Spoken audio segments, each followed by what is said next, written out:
ರಾಜದಾರಿ TV, ಅಡೆತಡೆ ಇಲ್ಲದ ಪ್ರಜಾದಾರಿ. ಇದು ಬೆಂಗಳೂರು, ಕೆಂಪೇಗೌಡರ ಕನಸಿನ ನಗರ. ಆದರೆ ಇಂದು ವ್ಯಾಪ್ತಿ ಮಿತಿ ಮೀರಿ ಬೆಳೆದದ್ರಿಂದ ಎಲ್ಲವೂ ಅಯೋಮಯವಾಗಿದೆ. ವ್ಯವಸ್ಥೆ ಹದಗೆಟ್ಟಿದೆ. ಕೆರೆ, ಕುಂಟೆ, ರೈತರ ಹೊಲಗದ್ದೆ ಜಮೀನೆಲ್ಲವೂ ಮಾಯವಾಗಿ ಹೊಸ ಹೊಸ ಡೈರಿ ನಿರ್ಮಾಣವಾಗಿದೆ. ಎಲ್ಲೆಡೆ ಕಂಡ ಶಾಪಿಂಗ್ ಮಾಲ್ಗಳು ಕಳೆ ತುಂಬಿದ್ದರೂ ಮಳೆ ಬಂದ ಮೇಲೇ ವಾಸ್ತವ ಗೊತ್ತಾಗುತ್ತದೆ. ಎಲ್ಲ ಪಕ್ಷಗಳು ಆಡಳಿತ ನಡೆಸಿದೆ. ಅಕ್ರಮವನ್ನು ಸಕ್ರಮ ಎಂದು ಒಪ್ಪಿಕೊಂಡಿದೆ. ಆದರೆ ಪ್ರಕೃತಿಯನ್ನು ಮಾತ್ರ ಯಾರು ಬದಲಾಯಿಸುವಂತಿಲ್ಲ. ಅದು ದೈವಾಜ್ಞೆ. ಪೊಲೀಸ್ ಎಂದರೆ ಪರಿಹಾರ, ಪೊಲೀಸ್ ಎಂದರೆ ರಕ್ಷಣೆ. ಹೌದು, ನಮ್ಮ ಯಾವುದೇ ಸಮಸ್ಯೆಗಳಿಗೂ ಹಠಾತ್ ಪರಿಹಾರ, ಸದಾ ಕಾಲಕ್ಕೂ ಆಪ್ತ ಬಾಂಧವ ಎಂದರೆ ಅದು ಖಂಡಿತ ಪೊಲೀಸರು. ಹೌದು, ಪೊಲೀಸರಿಲ್ಲದ ಒಂದು ಕ್ಷಣವನ್ನು ನಾವು ನೆನಪಿಸಿಕೊಂಡರೆ ನಿಜಕ್ಕೂ ಕೈಕಾಲು ತರತರ ನಡುಗು ಬರುತ್ತದೆ. ಕಾರಣ ನಮ್ಮ ಎಲ್ಲವನ್ನು ಕೂಡ ಪೊಲೀಸರ ರಕ್ಷಣೆಗೆಂದು ಮೀಸಲಿಟ್ಟು ನಾವು ನಿಜವಾಗಿ ಆರಾಮವಾದ ಜೀವನವನ್ನು ಕಳೆಯುತ್ತೇವೆ. ಆದರೆ ಪೊಲೀಸರೆಂದರೇನು ದೇವರ, ಪೊಲೀಸರೆಂದರೇನು ಪವಾಡ ಪುರುಷರ? ಟ್ರಾಫಿಕ್ ಪೊಲೀಸ್ ಬೆಳೆಯುತ್ತಿದ್ದಂಥ ನಗರಗಳಲ್ಲಿ ಅನೇಕ ಟ್ರಾಫಿಕ್ ಸಮಸ್ಯೆಗಳಿಗೆ ಪರಿಹಾರವೆಂದರೆ ಅದು ಟ್ರಾಫಿಕ್ ಪೊಲೀಸ್. ತಮ್ಮ ಸುದೀರ್ಘವಾದ ಕೆಲಸದ ಸಮಯ, ಅನಿಯಮಿತ ಆಹಾರ ಪದ್ಧತಿ, ನಿದ್ದೆ ಇಲ್ಲದ ರಾತ್ರಿಗಳು ಇವೆಲ್ಲವೂ ಟ್ರಾಫಿಕ್ ಪೊಲೀಸರಿಗೆ ಸಂಸ್ಥೆಯಿಂದಲೇ ಕೊಟ್ಟ ಬಳುವಳಿ.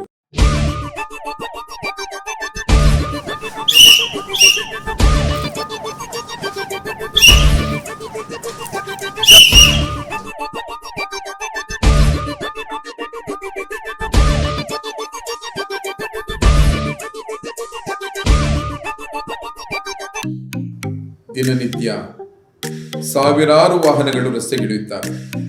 ಅವು ಉಗುಳು, ಹೊಗೆ, ಧೂಳು, ಧೂಮ, ಅವುಗಳನ್ನು ಕುಡಿದು ಕುಡಿದು ಆಸ್ತಮ, ಉಸಿರಾಟದ ಸಮಸ್ಯೆ, ಅಲರ್ಜಿ, ಚರ್ಮ ರೋಗಗಳು ನಮ್ಮೆಲ್ಲರನ್ನು ಆವರಿಸಿ ಬಾಧಿಸುತ್ತವೆ. ಹೌದು, ದಿನದ 12 ಗಂಟೆಗಳ ಕಾಲ ನಿರಂತರವಾಗಿ ವರ್ಷವಿಡೀ ನಿಂತ್ಕೊಂಡು ಕೆಲಸ ಮಾಡ್ತೀವಿ. ನಿಂತು ಈ ವೆರಿಕೋಸ್ ವೇನ್ಸು ಜೊತೆಗೆ ಪೈಲ್ಸು, ಅದರ ಜೊತೆಗೆ ಈ ಒತ್ತಡ ಜೀವನದಲ್ಲಿ BP, ಶುಗರು ಇದು ಕಾಮನ್ ಆಗ್ಬಿಟ್ಟಿದ್ದಾವೆ. ಒಂಥರ ನಮ್ಮದು ಸ್ಲೋ ಸೂಸೈಡು.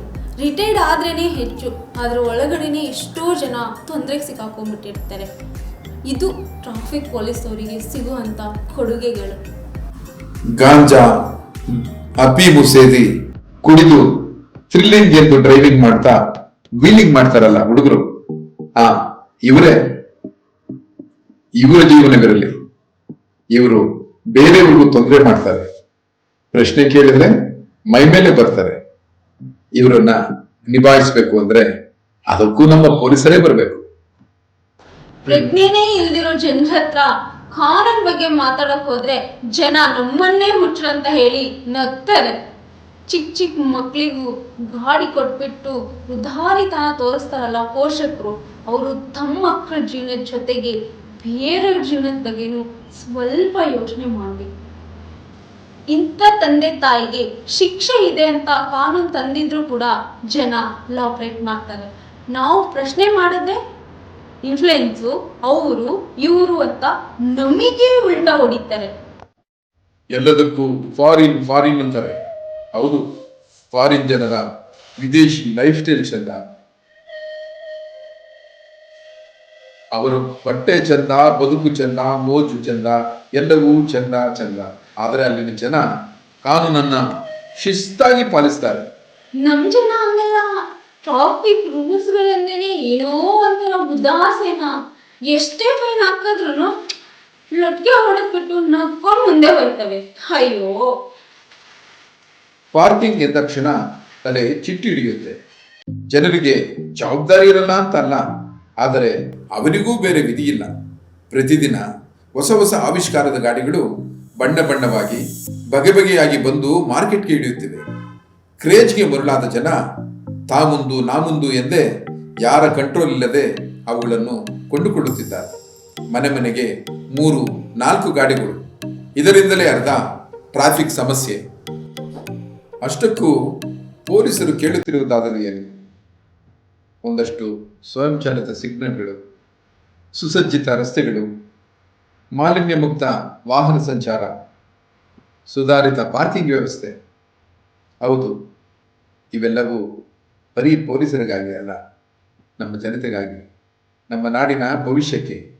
ಹಾಗಾದರೆ ಇಲ್ಲಿ ಸ್ವಾರ್ಥ ಎಲ್ಲಿದೆ? ನಾವು ಮಳೆಗಾಲದಲ್ಲಿ ರಸ್ತೆಗೆ ನುಗ್ಗೋ ನೀರು, ಚರಂಡಿ ನೀರು, ಈ ಕಪ್ಪು ವಾಸನೆಯಲ್ಲೇ ಬದುಕು ಸಾಗಿಸ್ಬೇಕು. ಇವತ್ತು ಎಲ್ಲರ ಉಡುಗೆ ತೊಡುಗೆ ಜೊತೆಗೆ ಮೊಬೈಲ್ನನ್ನು ಕಡ್ಡಾಯವಾಗಿ ಬಳಸ್ತಿದ್ದಾರೆ. ಆದರೆ ಗಾಡಿ ಡ್ರೈವ್ ಮಾಡುವಾಗ ಹೆಲ್ಮೆಟ್ನಲ್ಲಿ ಇಟ್ಕೊಂಡು ಹೋಗೋದು, ಮ್ಯೂಸಿಕ್ ಕೇಳ್ತಾ ಹೋಗೋದು ಇವೆಲ್ಲವೂ ಕಾನೂನಿನ ಪ್ರಕಾರ ನಿಷಿದ್ಧ. ನಮ್ಮಲ್ಲಿ 15 ವರ್ಷಕ್ಕಿಂತ ಹಳೆಯ ಗಾಡಿನಲ್ಲೂ ಫ್ಯಾಷನ್ನ ಹೆಸರಿನಲ್ಲಿ ಶೋಕಿಗಾಗಿ ಮತ್ತೆ ಬೀದಿಗಿಳಿಯುತ್ತಿದೆ. ಸೈಲೆನ್ಸರ್ ಆಲ್ಟ್ರೇಷನ್, ಜೋರಾದ ಶಬ್ದ, ಕರ್ಕಶ ಹಾರನ್ಗಳು ಪರಿಸರದಲ್ಲಿ ಶಬ್ದ ಮಾಲಿನ್ಯವನ್ನು ಏರ್ಪಡಿಸುತ್ತಿದ್ದಾರೆ. ಸಿಗ್ನಲ್ ಜಂಪ್ ಮಾಡಿ ಬ್ರೇಕ್ ಫೇಲ್ ಆಗಿ ಅದೆಷ್ಟೋ ವಾಹನಗಳು ಅಮಾಯಕ ಪೊಲೀಸರು ಜೀವಗಳನ್ನ ತೆಗೆದಿದೆ. ಜನರಿಂದ ನಾವು ನಿರೀಕ್ಷೆ ಮಾಡುವುದಿಷ್ಟೇ, ಸಂಚಾರಿ ನಿಯಮಗಳನ್ನು ಕಡ್ಡಾಯವಾಗಿ ಪಾಲನೆ ಮಾಡಿ. ಮೊಬೈಲ್ ಕಿವಿಗಿಟ್ಟುಕೊಂಡು ಗಾಡಿ ಡ್ರೈವ್ ಮಾಡಬೇಡಿ. ಕುಡಿದು ಗಾಡಿ ಚಲಾಯಿಸಬೇಡಿ. ಇನ್ನೊಬ್ಬರ ಜೀವನದಲ್ಲಿ ಆಟ ಆಡಬೇಡಿ.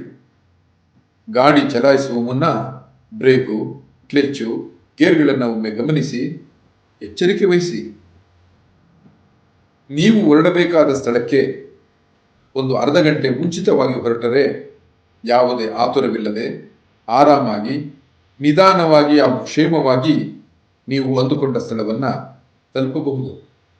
ರಸ್ತೆಯಲ್ಲಿ ಥ್ರಿಲ್ಗೆ ಅಂತ ವೀಲಿಂಗ್ ಅದು ಇದು ಎಂದು ಮಾಡಿ ಇನ್ನೊಬ್ಬರ ಜೀವದ ಜೊತೆಗೆ ಆಟ ಆಡಬೇಡಿ. ನಿಮ್ಮ ಉಡಾಪೆತನದಿಂದ ಇನ್ನೊಂದಷ್ಟು ಜನರು ಗೊಂದಲಕ್ಕೆ ಸಿಕ್ಕುವುದು ಬೇಡ.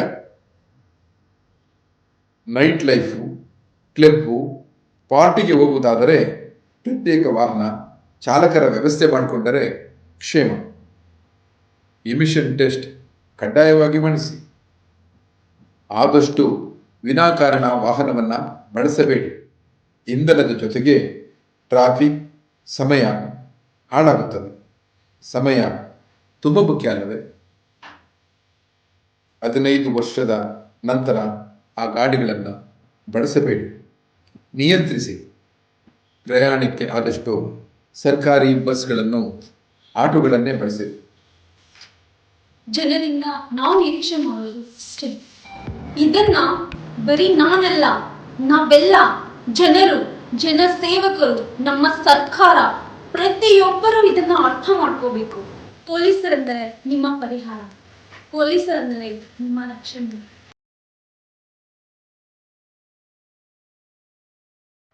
ರಾಜದಾರಿ ಟಿವಿ, ಅಡೆತಡೆ ಇಲ್ಲದ ಪ್ರಜಾದಾರಿ.